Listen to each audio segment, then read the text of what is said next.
Hey guys, so in today's video, we are going over 6 different businesses that you guys can start if your goal is to get acquired. Now, of course, acquisition, that is a big word when it comes to entrepreneurship. This is something that a lot of entrepreneurs strive for, and for good reason. When you sell your portion or your entire company to another company, this can often result in a massive payout to you as the founder. And the truth is, there are some types of businesses right now that have a much higher chance of getting acquired than others. So yeah, in this video, we'll talk about 6 different types of businesses that you guys can start if your goal is to get acquired. Let's get started. So the first business type that we're talking about right now is trending a lot, and this is creating an AI tool. Right now, AI, artificial intelligence, is all the hype. Everyone's talking about it, and I really do think it is the future. There's so much untapped potential when it comes to creating things using AI. And over the next decade or longer, we're gonna see a ton of different AI tools, a lot of which could get acquired by larger companies that are trying to get into the AI space. Now, one resource I really recommend if your goal is to build an AI tool is to sign up for the Ben's Bytes newsletter. I'm not affiliated with them. This is just a newsletter that I personally really enjoy. And they basically talk about all the great AI tools that are out there. And hopefully this can give you guys some inspiration. For example, here is one of their newsletters. You guys can see they basically talk about Ben's picks, which are the AI tools that he thinks are going to really change the game. So for example, in this one, he's talking about the startup Tome. It's basically like an AI version of PowerPoint, which is really cool. You also have Artifact right here, which you guys can read more about. They're talking about how Spotify is launching an assistant DJ using AI. And this is also another cool one that I signed up for. It's called Auto Design. And it's basically something that's going to help you be able to use AI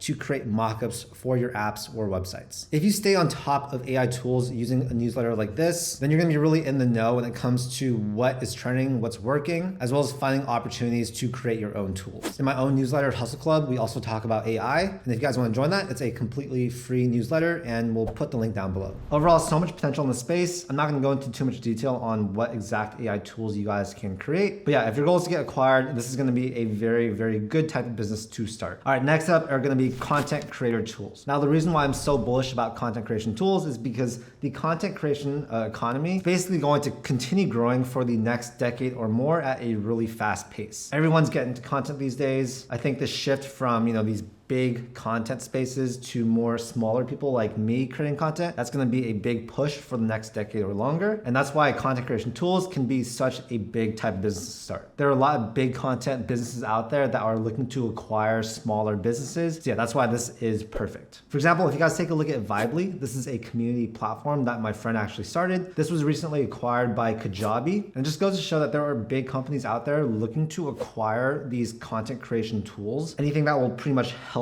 with content creation or with content creators. And yeah, there's a lot of money with this. Another company that was recently acquired is called Media Kits. This was also founded by my friends. And basically what they do is they help content creators create media kits so that they can pitch their content to brands in order to get sponsorships and other deals like that. A lot of big companies are realizing the potential when it comes to the independent content creator space. And if you guys can create a tool that helps facilitate communities, content creation, or anything like that, then that's going to be a huge value add. All right, the next type of business that you guys should start is SaaS, so software as a service. So you are creating some type of application and hosting it over a cloud platform. So instead of letting people download your software, instead you're hosting it over the internet, and usually your clients or users are going to pay some type of subscription fee. That subscription fee is going to allow them to access and use your service. There are a ton of gigantic companies out there acquiring SaaS companies, and this is a type of company that you guys can start without that much experience. Yes, it is a big project for sure, but if you guys can find some type of sector where you guys can add value and create a really good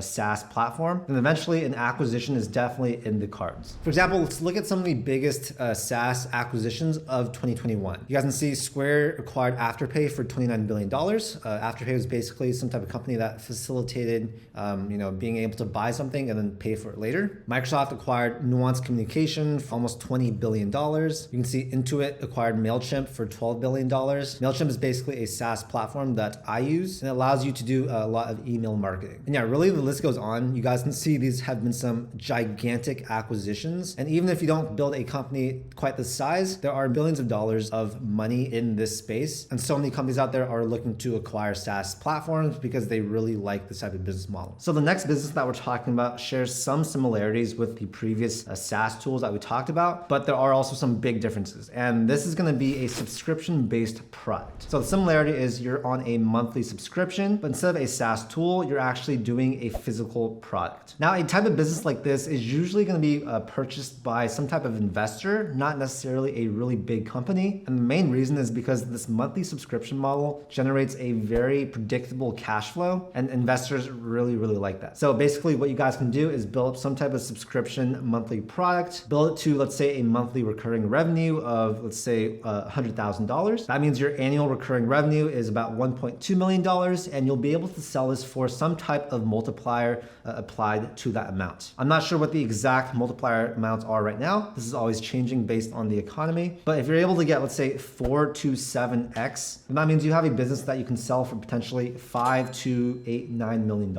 This type of business works really well for specific niches. For example, supplements. Just think about things that people are going to need on a monthly, quarterly, semi-yearly basis. And if you can decide on a niche product like that and make it really good, and then of course, absolutely nail your marketing, then this can be a home run for you guys. Next up, we're talking about a recruiting agency. Now, this might not be something you immediately think about when you think about a business that's going to get acquired, but I am super bullish on this. I think the world of contractors, workers is going to change dramatically over the next decade or longer. And if you're in the US and you're not hiring talent overseas, then you are, in my opinion, wasting a lot of money. I think the international talent pool is going to get a lot smarter over the next few years when it comes to realizing, why work for my country's dollars when I can literally work for a US company and make USD, right? They're gonna make way more money doing that. And a lot more people in the US are gonna realize, hey, I don't need to hire people that are native English speakers. Instead, I can hire fluent English speakers in other countries, pay them a lot less while still getting a very talented worker. So if you guys are able to create some type of recruiting agency specializing in international talent, I think this has a lot of potential. Soon, bigger companies are gonna realize this, and they're gonna start picking up some of these smaller platforms, and that presents a really good opportunity for your own business to get acquired. Even if you don't go that route, you can simply keep your agency and just live off the cash flow from that. Seriously, guys, don't sleep on this. This is going to absolutely change the way employment works. And if you can add value to the sector, then you're really going to do well. And the next up is creating a more content-based business like a newsletter or a faceless YouTube channel. I know, again, not the normal company you think about when you're thinking about trying to get acquired, but again, there are so many investors out there who realize the potential of content-based businesses, and they're looking to pick up cash flowing machines. And this is one of the perfect businesses for that. So essentially, if you're able to build a newsletter that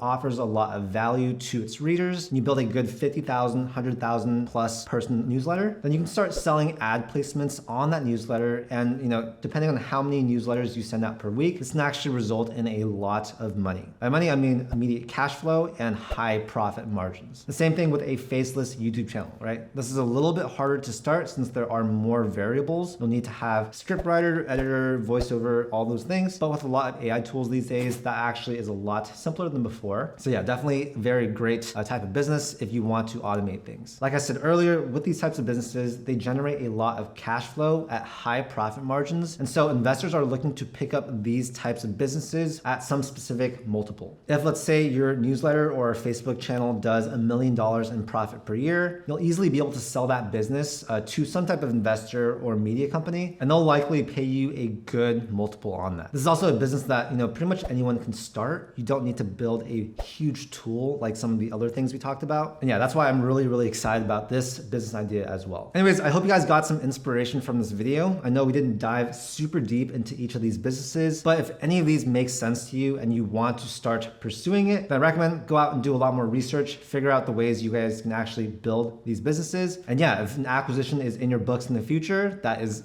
amazing. Anyways, thank you guys so much for watching. Hope you guys got some value from this video. And if you guys did, make sure to hit that like button and subscribe for more content just like this. This whole channel is dedicated to helping you guys build and start up your businesses with our free resources. Anyways, thank you so much for your time, and I'll see you in the next video.